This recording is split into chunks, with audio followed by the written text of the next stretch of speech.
اعوذ باللہ من الشیطان الرجیم بسم اللہ الرحمن الرحیم وبینہما حجاب وعلی الاعراف رجال یعرفون کلا بسیماہم ونادوا اصحاب الجنہ ان سلام علیکم لم يدخلوها وهم يطمعون واذا صرفت ابصارهم تلقاء اصحاب النار قالوا ربنا لا تجعلنا مع القوم الظالمین. صدق اللہ العظیم.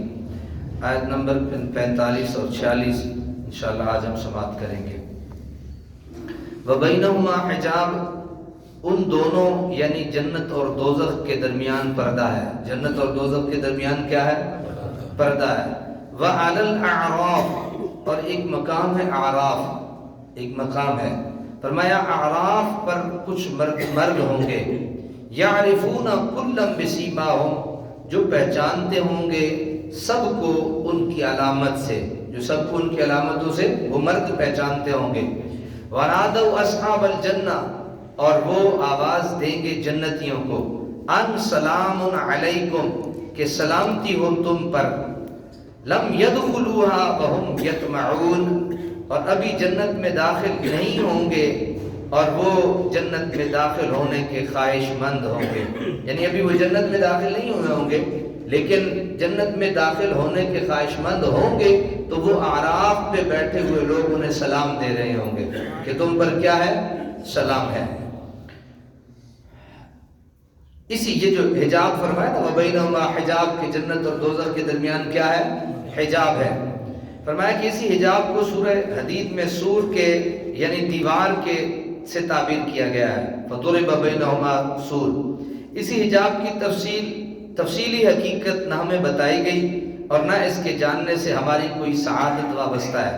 اس لیے اس کی تفصیلات جاننے کے لیے سرگرداں رہنا تضیع وقت ہے، یعنی وقت کا کیا ہے؟ ضیاع ہے. مدعا یہ ہے کہ اہل جنت اور اہل دوزخ میں ایک ایسا پردہ حائل ہے جو دوزخ کی آنچ کو جنت تک اور جنت کے روح پرور اثرات کو دوزخ تک نہیں پہنچنے دیتا.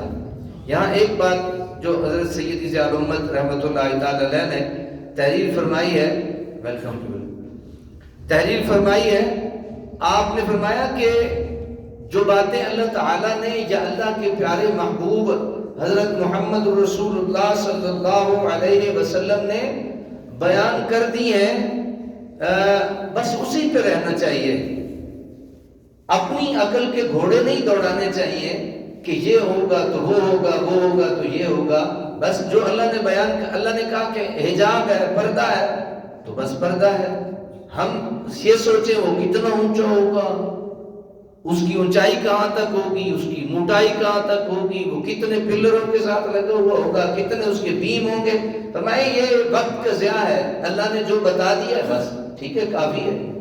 سمجھ آ گئی نا جی؟ تو اس لیے جو باتیں ہم تک پہنچ چکی ہیں اور درست ہیں، پھر ان پہ وقت ضائع کرنے کی، بعض لوگ خواہ مخواہ کے سوال کرنے شروع کر دیتے ہیں اور عجیب و غریب سوال کرتے ہیں جن کا نہ سر ہوتا ہے نہ پیر ہوتا ہے، نہ ان کا کوئی منفعت. میں اکثر اپنے بچوں کو سبق پڑھاتی ایک سبق دیتا ہوں کہ بیٹا جو کام کرنے لگو سوچ لو اس میں آپ کا دنیا کا فائدہ ہے، ایک. دوسرا، کیا اس میں دنیا اور آخرت دونوں کا فائدہ ہے؟ اگر یہ دونوں مفاد موجود ہوں، دنیا کا فائدہ بھی ہو تو کر لو، دنیا اور آخرت کا فائدہ بھی ہو تو کر لو. لیکن کوئی ایسا کام کبھی نہ کرنا جس میں نہ دنیا کا فائدہ ہو نہ آخرت کا فائدہ ہو. بلکہ مجھے بڑی اچھی طرح یاد ہے کہ ایک کسی عالم دین نے حضرت حضور سیدی ضیاء الامت رحمۃ اللہ تعالی کے حوالے سے کوئی کلام کیا، کوئی بات کی، لیٹر لکھا، خط لکھا. عالم دین تھے وہ، اور وہ خواہ مخواہ میں نام لینا مناسب نہیں سمجھتا، بس ان کی عادت تھی وہ ہر ایک کو چھیڑ کے رکھتے تھے. تو آپ نے اس خط کے دوسری طرف ایک حدیث لکھ کے بھیجی. آپ نے اس خط کے دوسری طرف کیا لکھ، اسی خط کو بھیج دیا ان کو واپس، اور ایک حدیث لکھ کے بھیجی. من حسن اسلام المرء ترکہ ما لا یعنی ہے. آپ نے فرمایا کہ اسلام کا حسن یہ ہے کہ ہر اس چیز کو ترک کر دیا جائے جس کا کوئی مقصد نہیں، جس کا کوئی مقصد نہیں. بھائی جس کا مقصد ہی کوئی نہیں، وہ کون سی بات ایسی ہوئی کہ ہم وہ کریں اور وہ نہ کریں. تو بہرحال یہ بات آپ کے علم شریف میں آ گئی کہ جس چیز کا جتنا بتا دیا بس اتنا دماغ میں لے لو، باقی چھوڑ دو، ہم سے پوچھ گچھ اس کے بارے میں نہیں ہوگی۔ اللہ اکبر۔ اعراف جمع ہے عرفن کی، اور عرف کا لغوی معنی بلند جگہ ہے، یہ آئے نا وعلی الاعراف رجال، اعراف کے مقام پر کیا ہوں گے؟ رجال ہوں گے، مرد ہوں گے۔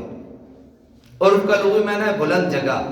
اسی مناسبت سے گھوڑے کی گردن کے جو بال ہوتے ہیں یہاں پر، اس کو بھی عرف الفرس کہتے ہیں، اور مرغی کی جو کلغی ہوتی ہے نا اسے عرف الدیگ کہتے ہیں، وہ جو مرغے کی اوپر کلغی ہوتی ہے، یہ موجودہ مرغا نہیں، وہ دیسی مرغے کی بات ہو رہی ہے جن کی واقعی ہوتی ہے۔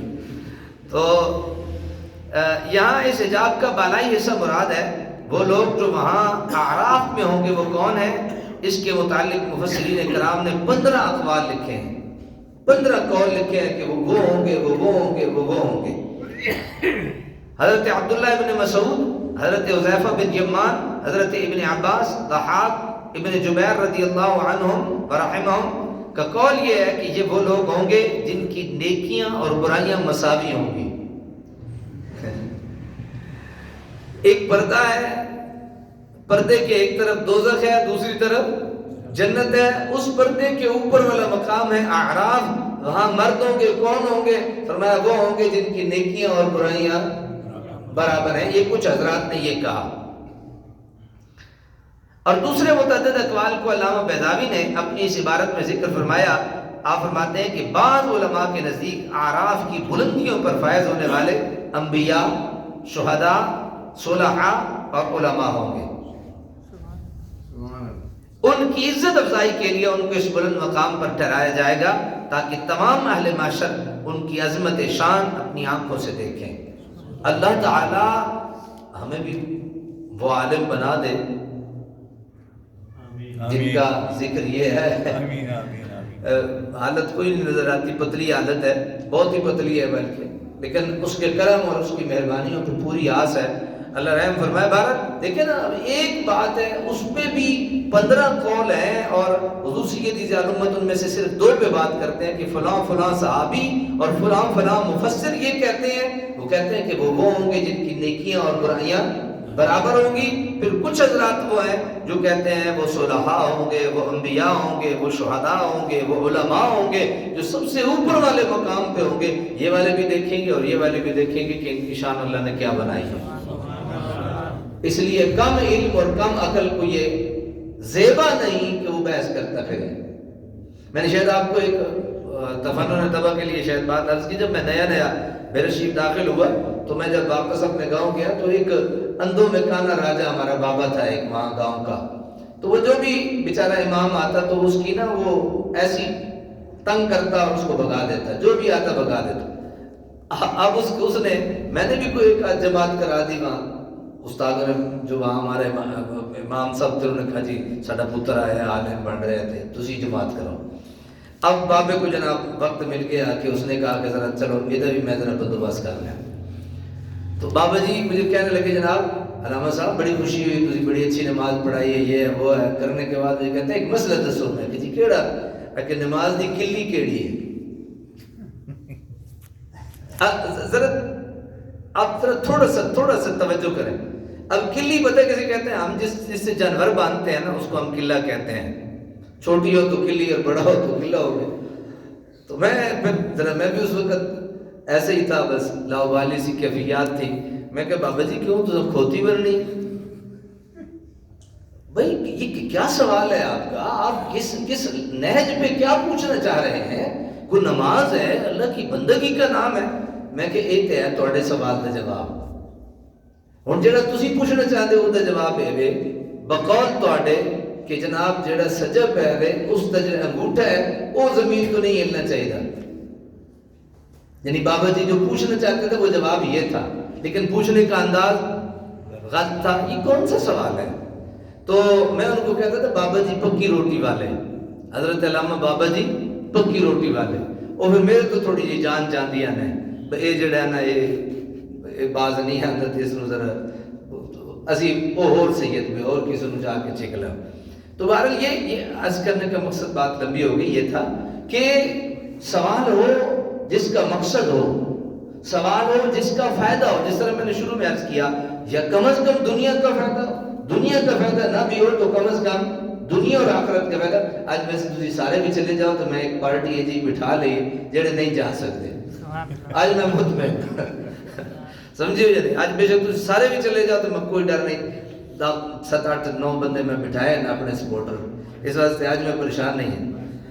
تو بات اللہ تعالیٰ ہے، اس کی شان ہے، وہ جیسے چاہتا ہے، جس کو چاہتا ہے، جس مقام پہ چاہتا ہے، جتنی بلندیوں میں چاہتا ہے وہ اس کو وہ بلندیاں نواز دیتا ہے. تو بہرحال اب اگلی آیت نہیں پڑھتے تاکہ آپ جو بیٹھنے والے ہیں کہیں ایسا نہ ناراض نہ ہو جائے، بلکہ میں آج ہی ایک